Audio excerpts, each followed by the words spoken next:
Welcome to stand dictation. यदि आप channel पर नए हैं तो चैनल सब्सक्राइब कर लें और बेल आइकन को भी ज़रूर दबाएं। डिक्टेशन 5 सेकंड बाद स्टार्ट होगा। Ready start. अध्यक्ष जी, किसी भी देश की विदेश नीति अपने में कोई स्वतंत्र नीति नहीं होती है, वरन वह किसी देश की आंतरिक नीति को स्पष्ट करती है। उदाहरण के लिए हम अमेरिका को ले सकते हैं।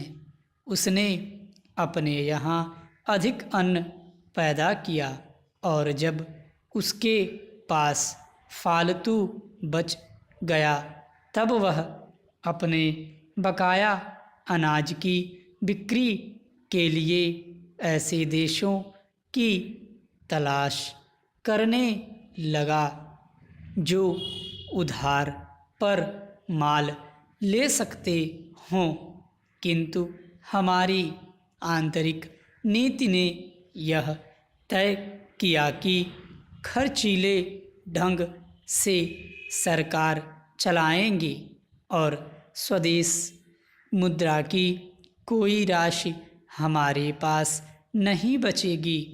हमने कर भी लगा दिए और मुद्रा प्रसार भी कर दिया। कुछ संकट पड़ने के बाद इस बात की आवश्यकता को नहीं समझा कि उस पैसे का कहीं अन्यत्र उपयोग कर सकें। श्रीमान, मुझे माननीय प्रधानमंत्री जी के इस कथन पर दुख होता है कि दुनिया के अमीर और गरीब देशों का अंतर लगातार बढ़ता जा रहा है। मैं उनसे यह पूछना चाहती हूँ कि भारत की विदेश नीति ने उस अंतर को घटाने की क्या कोशिश की है? क्या भारत सरकार ने कभी दुनिया की पंचायत में यह कहने की हिम्मत की है कि बालिग मताधिकार के आधार पर यूएनओ का चुनाव होकर एक संसद बनाई जाए?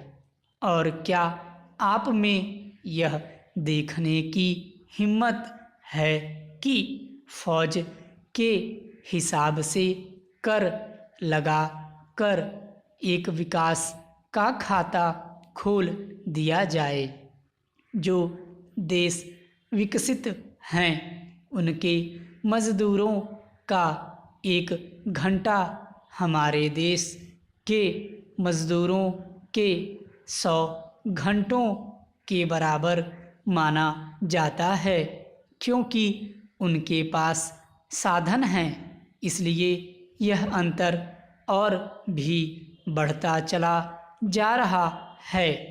किसी देश के अंदर आंतरिक नीति में अमीरी और गरीबी का अंतर बढ़ता चला जा रहा हो और वह दुनिया के देशों में विद्यमान अमीरी और गरीबी के इस अभिशाप को समाप्त करेगा। यह समझ में आने वाली बात नहीं है। अब मैं आपका ध्यान एक और बात की ओर दिलाना चाहती हूँ। पूर्वी जर्मनी को मान्यता देते हमें परेशानी होती है, इसलिए कि शायद पश्चिमी जर्मनी को बुरा लगे, लेकिन पश्चिमी जर्मनी ने तो अपनी रक्षा का भार दूसरों पर छोड़ दिया है। उसने अपनी पूरी शक्ति इस बात पर लगा दी है कि अधिक से अधिक उत्पादन किया जाए आपने जो समय दिया उसके लिए मैं आभार प्रदर्शन करता हूँ और आपका धन्यवाद करता हूँ। स्टॉप।